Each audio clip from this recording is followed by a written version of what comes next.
Hey man, it was worth the wait, I'm telling you.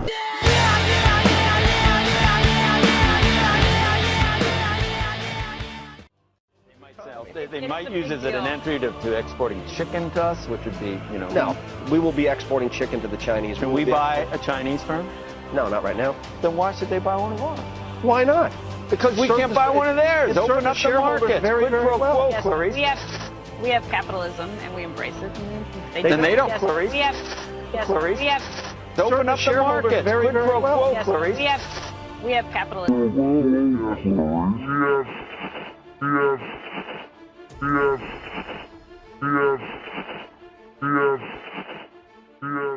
If you want to keep something from the people, give them a version of reality and possibility that is so far from what is really going on, and that even if the truth comes to light, it will seem far too ludicrous and extreme for most people to believe it. If you do your job well enough, the people will laugh at the truth, call it insane, and ridicule anyone who promotes it.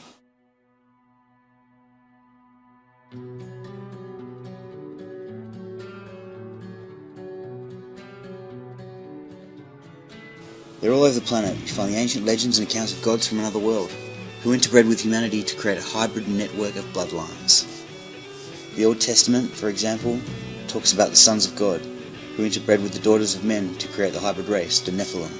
Before it was translated into English, the passage read, the sons of God, plural, but the Bible accounts are only one of so many that describe the same thing.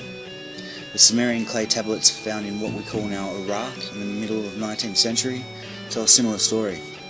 It is estimated they were buried around 2000 BC, but the stories they tell go back long before that. The tablets talk of a race of gods from another world who brought advanced knowledge to the planet and interbred with humans to create hybrid bloodlines. These gods are called in the tablets the Anunnaki. The ancient accounts tell us that these hybrid bloodlines, the fusion of the genes of selected humans with those of the gods, were put into the positions of ruling royal power, especially in the ancient Near and Middle East, in advanced cultures like Sumer, Babylon and Egypt. The accounts of the serpent race in ancient cultures are simply endless wherever you look, and the serpent reptilian symbolism in relation to the Anunnaki and other versions of these gods is equally widespread. We see this in the Bible, for instance, with the serpent in the Garden of Eden, a story which clearly comes from the Sumerian accounts. There are jewels that are sewn in at certain points on these robes, and they wear these robes, but they don't wear anything underneath the robes, because what is going to happen, what the rituals are all about, they're going to shape-shift. The Illuminati cover up their reptilian nature with a human disguise. But occasionally, though, the effort of hiding their slithery selves becomes too much, and the mask drops. Shut up, conspiracy theorist. Shut up, conspiracy theorist. Shut up, conspiracy theorist. From these bloodlines has come the origin of the divine right of kings, the belief that only certain bloodlines have the God-given right to rule. In truth, this is not the divine or God at all. It is the right to rule from the reptilian gods by way of your hybrid genetics. These bloodlines later became the royal and aristocratic families of Europe. And thanks to the Great British Empire and the other European empires, they were exported to the Americas, Africa, Australia, New Zealand, and right across into the Far East, where they connected with other reptilian hybrid bloodlines, like those most obviously in China, where the symbolism of the dragon is the very basis of their culture. These reptilian human hybrid lines became the political and economic rulers of these lands, occupied by the European empires, and they continue to rule these countries to this day. The United States of America has been home to hundreds of millions of people since 1776. What's more, these people came from an amazingly diverse genetic pool. Are all related. The Rothschilds, Rockefellers, and the British royal family, and the ruling political and economic families of the US and the rest of the world come from the same bloodlines. The reptilian mammalian DNA combination which allows them to shapeshift. So in Hebrew, Jesus said that he saw Satan falling as lightning from the heights or from the heavens. So what are the words for lightning and heights or heavens in Hebrew? From the Strong's Hebrew Dictionary, word number 1299, a primitive root word meaning to lighten or lightning or to cast forth. The word is barak. In the Strong's Hebrew Dictionary, word number 1300, lightning, or by analogy a gleam, a flashing sword, or a brightness or a glittering, the Hebrew word is barak. So lightning, or a flash of light, in Hebrew is pronounced barak or barak. Now consider this amazing fact. The book of Isaiah is the source of origin for the Christian concept and understanding of Satan, or Lucifer, as Isaiah calls him, in chapter 14, especially in verses 12 through 19. In Isaiah chapter 14, verse 14, Lucifer, or Satan, is credited with these words: I will ascend above the heights of the clouds. I will be like the Most High. In the verses of Isaiah that refer directly to Lucifer, several times it is mentioned that Satan has fallen from the heights, or from the heavens. The Hebrew word used in this text for the heights from which Satan fell is Strong's Hebrew word 1116, pronounced Bama. Bama is most commonly used to refer to a high sacred place, as well as to the heights of the heavens or the clouds. In Hebrew, the letter Wa is often transliterated as a U. Some scholars use the O for this transliteration. It is primarily used as a conjunction to join concepts together. So to join in Hebrew poetry the concept of lightning, or barak, and a high place like heaven or the heights of heaven, the letter U, or sometimes O, the Hebrew letter Wa, would be used. So, barak o bama, or barak u bama, in Hebrew poetry, similar to the style written in Isaiah, would translate literally as lightning, and the heights, or the heavens, or lightning from the heights of the skies, or the heavens. The word Satan is Satan in Hebrew, a direct translation. So back to Jesus' prophecy in Luke chapter 10, verse 18. If spoken by a Jewish rabbi today, influenced by the poetry of Isaiah, he would say these words in Hebrew, the words of Jesus in Luke chapter 10, verse 18 as, and I saw Satan as Barak Ubama. Phenomena in which witnesses have reported seeing people, most often those in positions of power, transform before their eyes, from a human form to a reptilian one, and then back again. Former US President George Bush, incidentally, has mentioned more than any other person in my experience in relation to shapeshifting. Presidents are not elected by ballot, they are selected by blood. The reptilian symbolism you see around you with gargoyles and coats of arms and advertising and so on is all part of this. These gods could not take over the planet openly because there are not enough of them. So they are doing it covertly by appearing human. Movies like They Live, The Arrival, First Not the Sequel, and the US television series V tell the story of what is really going on.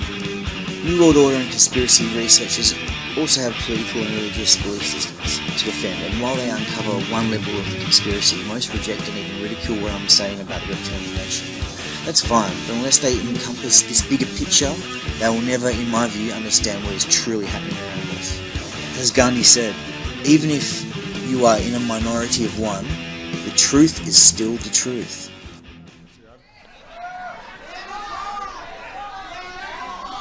Well, there you go, Dennis. Where? Hey, how are you? I want to thank... Christian God is the one and only true living God, the creator of heaven and the universe. Jesus Christ is God. Jesus Christ is God. Jesus Christ is the Son of God.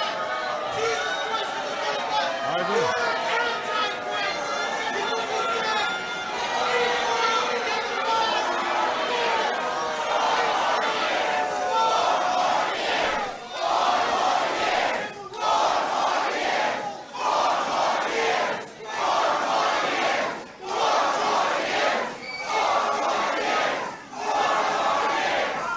that his jacket? Is that his jacket?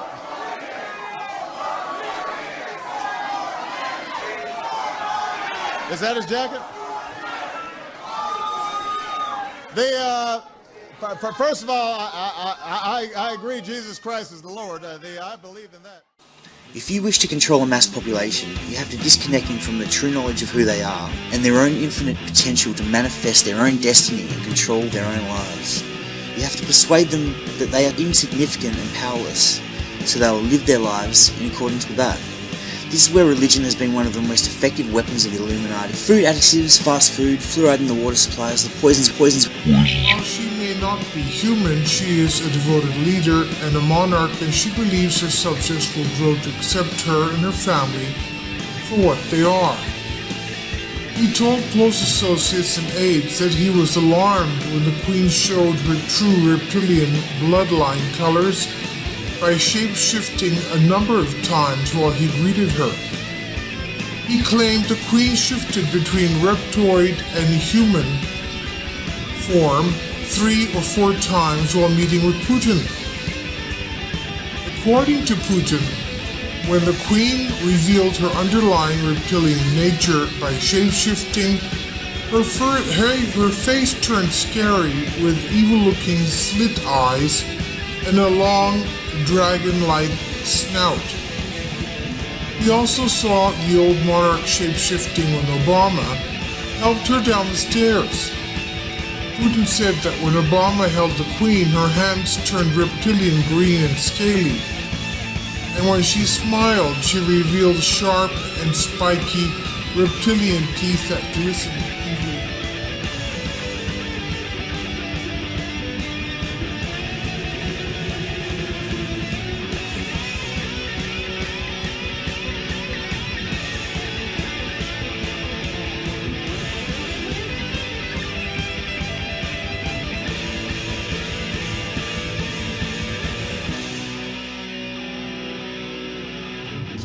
It fills people with fear of judgmental God and tells them that unless they believe that the truth of all that is can be found in one book or belief system, they go to hell or will experience other extremely unpleasant consequences.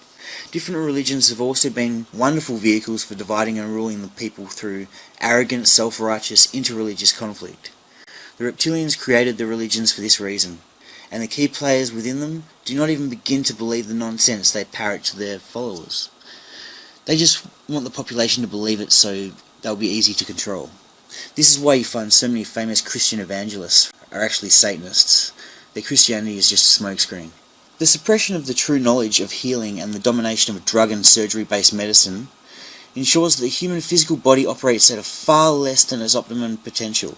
This is the reason for the blatant misrepresentation and suppression of the so-called alternative forms of healing, which have been around for thousands of years, longer than modern medicine. Food additives, fast food, fluoride in the water supplies, the poisons we put on the land and therefore eat in our food and in our water, are all suppressing not only our physical health and vibrance, but most crucially our brain functions and intellect. A fully awake, mentally sharp population is the last thing you need if you want to control them. The reptilian bloodlines also put so much emphasis on controlling education and the media. This allows them to feed us a constant diet of brainless crap like game shows, while the news media tells us what the controllers want us to think. Most journalists are so brain dead themselves, so lacking in understanding of what they are part of, that they, like most of the population, play a part in advancing an agenda they do not even know exists. The Illuminati reptilian mind control projects have produced literally millions of mind-controlled robots in endless walks of life, who are programmed to carry out the Illuminati agenda. There are many electronic ways that this is done today, but one of the key methods is trauma-based mind control. This is where people are traumatized through sexual abuse, violence, being forced to witness and take part in human sacrifice rituals, and countless other horrors. Such experiences activate the mechanism in the mind which shuts out memories of extreme trauma. Then we have strengthened our ability to form alliances to impose the tough sanctions that Senator McCain just mentioned. Burn the news.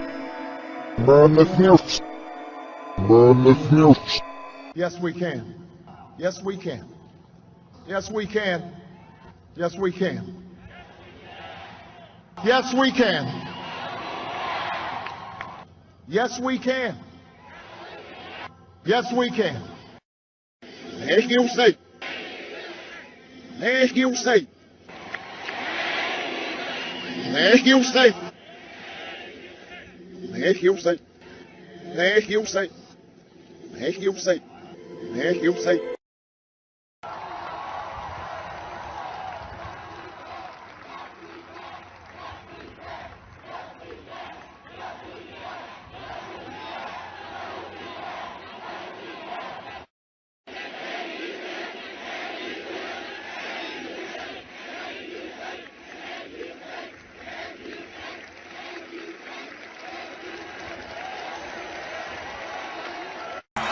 Let me express self-esteem.